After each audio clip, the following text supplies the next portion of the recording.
رسول اکرم صلی اللہ علیہ وسلم فرماتے ہیں، کوئی شخص مونچھوں کے بال نہ بڑھائے کیونکہ شیطان وہاں سکونت اختیار کرتا ہے اور چھپ جاتا ہے۔ نیز کوئی شخص بغلوں کے بال نہ بڑھائے کیونکہ شیطان وہاں سکونت اختیار کر لیتا ہے۔ امام علی علیہ السلام فرماتے ہیں، بغلوں کے بال کا مونڈنا ان کی بدبو زائل کر دیتا ہے۔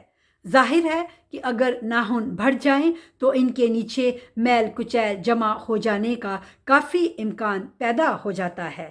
رسول اکرم صلی اللہ علیہ وسلم نے مردوں کو حکم دیا ہے کہ اپنے ناخن کاٹیں، تاہم انہیں دانتوں کے ساتھ کاٹنے سے منع فرمایا ہے، کیونکہ اس صورت میں ناخنوں کے نیچے کی میل سب سے پہلے منہ میں داخل ہوتی ہے۔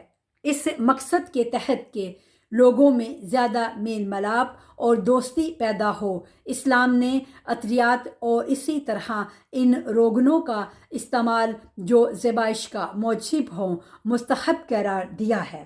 امام موسیٰ بن جعفر علیہ السلام فرماتے ہیں، مرد کے لیے عطر کا استعمال کسی دن بھی ترک کرنا مناسب نہیں۔ رسول اکرم صلی اللہ علیہ وسلم کی صفات میں سے ایک بات یہ تھی کہ آپ سر میں تیل ڈالنا پسند فرماتے تھے اور سر کے بالوں کے بکھرے ہونے سے آپ کو کوفت ہوتی تھی۔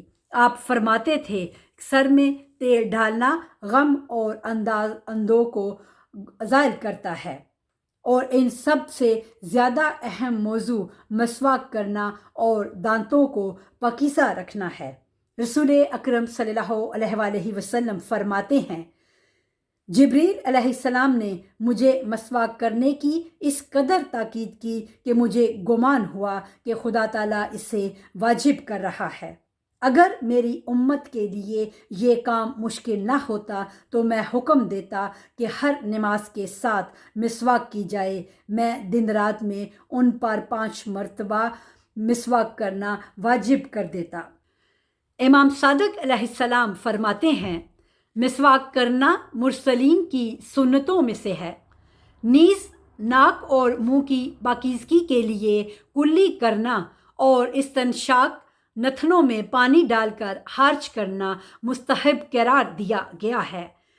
امام علی علیہ السلام فرماتے ہیں، مزمزہ، کلی اور استنشاق مستحب ہے اور منہ اور ناک کو پاکیزہ کرتے ہیں۔ لباس کی صفائی۔ گو اسلام لباس کی جنس اور قسم کو اہمیت نہیں دیتا، لیکن اس کی صفائی کو بہت اہم سمجھتا ہے۔ رسول اکرم صلی اللہ علیہ وسلم فرماتے ہیں، جو شخص لباس تیار کرے اسے صاف کرے، حتیٰ کہ امام صادق علیہ السلام فرماتے ہیں، صاف لباس دشمن کو ہوار کرتا ہے۔ مکان کی صفائی۔ اسلام نے گندے اور گرد و غبار سے اٹے ہوئے مکانوں کی مذمت کی ہے اور انہیں غلیظ یہودیوں کی صفت قرار دیا ہے۔ رسول اکرم صلی اللہ علیہ وسلم فرماتے ہیں، اپنے گھر کو پاکیزہ رکھو اور غلیظ یہودیوں کی مانند نہ بنو۔ امام باقر علیہ السلام فرماتے ہیں، مکان کو پاکیزہ کرنا ناداری اور بیچارگی کو زائل کرتا ہے۔ امام علی علیہ السلام فرماتے ہیں، اپنے گھر کو مکڑی کے جالے سے پاک کرو کیونکہ مکڑی کا جالا تنگ دستی کا باعث ہے۔ یہ نکتہ قابل توجہ ہے کہ اسلام ہر مقام پر غلاظت کو ناداری اور بدبختی کا موجب گردانتا ہے۔ عمومی پبلک مقامات کی صفائی۔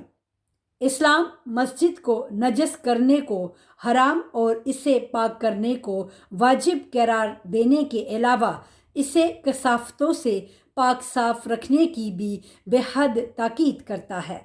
رسول اکرم صلی اللہ علیہ وسلم فرماتے ہیں، جو شخص جمعرات کے دن مسجد میں جھاڑو دے اور آنکھ کے سرمے کے برابر مٹی بھی وہاں سے نکالے، خدا تعالیٰ اسے بخش دیتا ہے، اور جو شخص مسجد کی صفائی کرے خدا تعالیٰ اسے ایک غلام آزاد کرنے کا ثواب دیتا ہے۔